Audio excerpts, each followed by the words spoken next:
Access training, 10 important points. Anybody have a point that they would like to revisit or have a question about, or that maybe that wasn't so fun for them and so more practice would be beneficial? I always struggle with head suspended. Head suspended. I always struggle with that. I want to look where my feet are. Anybody else want to look where their feet are in Tai Chi? Mm-hmm. No shame, you can raise the hand. You can. I see some like I find myself checking. checking the feet. Yeah. I'll look down to see, and I'll go, oops, no, that's not right. So I hear, always work on head suspended, that the students want to kind of wash their feet when they do, or constantly check their feet during the form. I wonder if at home, if you had that issue. It's a common one, and working on head suspended is a great way to combat that. Do you guys know the trick for how you want to, like, if you need to check your feet, how you do that without messing up your form? So since we're talking about head suspended, the way to do that, and it happens a lot in the second section in particular, because you're learning to step on weird angles and turn different directions, and you want to make sure you get it right. So the way you do that is stop and look at your feet. Then pick your head back up and keep going. Because then that helps combat this sense of constantly having your head down while you do your form. So if I'm doing Embrace Tiger Return to Mountain, which is not what we're doing now, but if I want to make sure that I got my feet right, I don't look while I do the move. I get to here, and then I'm like, did I do it? Yeah, okay. And then come back up and proceed. So you kind of separate those two tasks. Does that make sense? Yeah. All right. Because otherwise, you're right, it kind of ends up where it's constantly down here.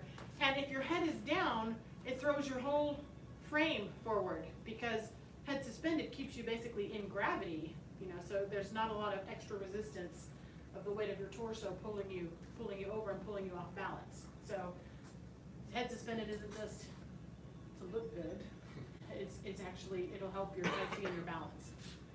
So do we need to hear the commentary again about head suspended, or do we want to just jump in with head suspended? Not Jump sure what in. you mean by jump in, but okay. So the main thing to think of, light and swift as if suspended from above. So it doesn't mean like pencil neck where it's super tight and I'm stiff. It's buoyant. So it's upright. You imagine there's a string pulling you from above, but it's not pulling you tight. It's not like saluting at attention. It's more fluid than that. Sound good? All right. Loose but swift suspended heads.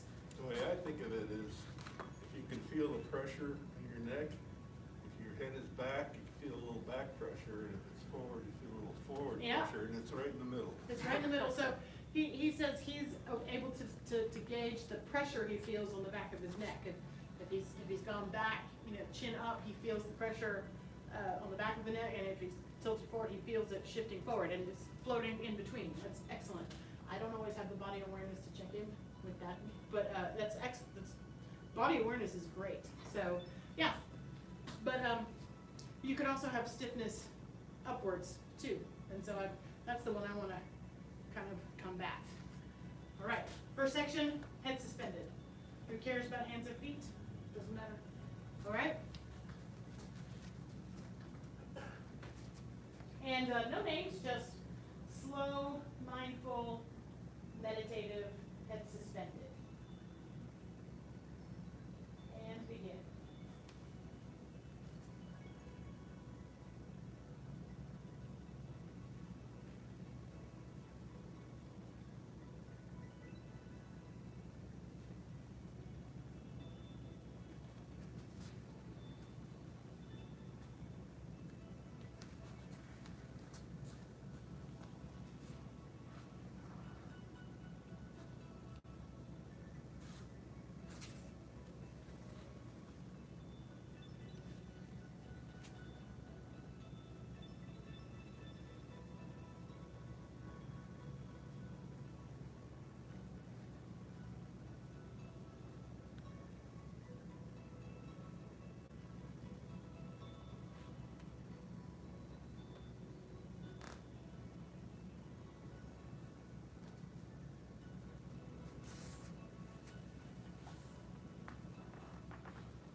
lost the head suspended concentration halfway through. You lost it?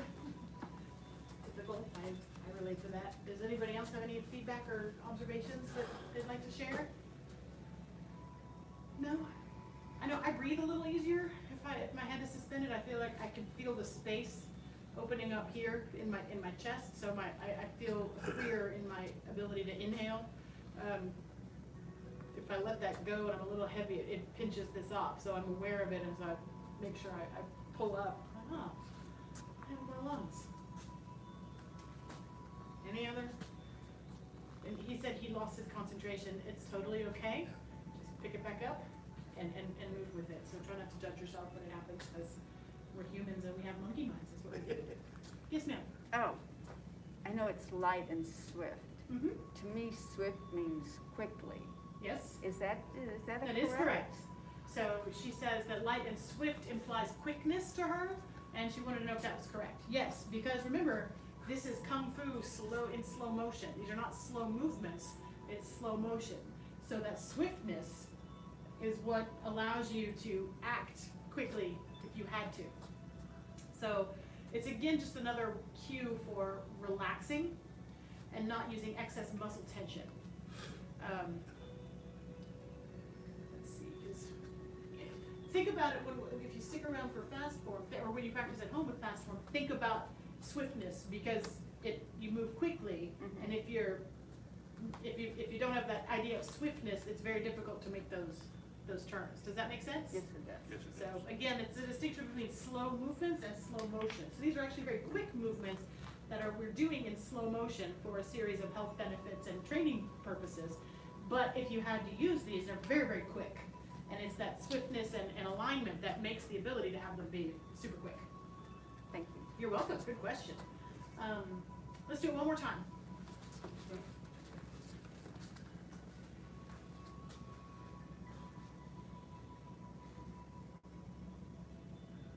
And begin.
The path of self-mastery requires a creative spirit. A creative spirit has no self-doubt. The path of self-mastery requires a creative spirit.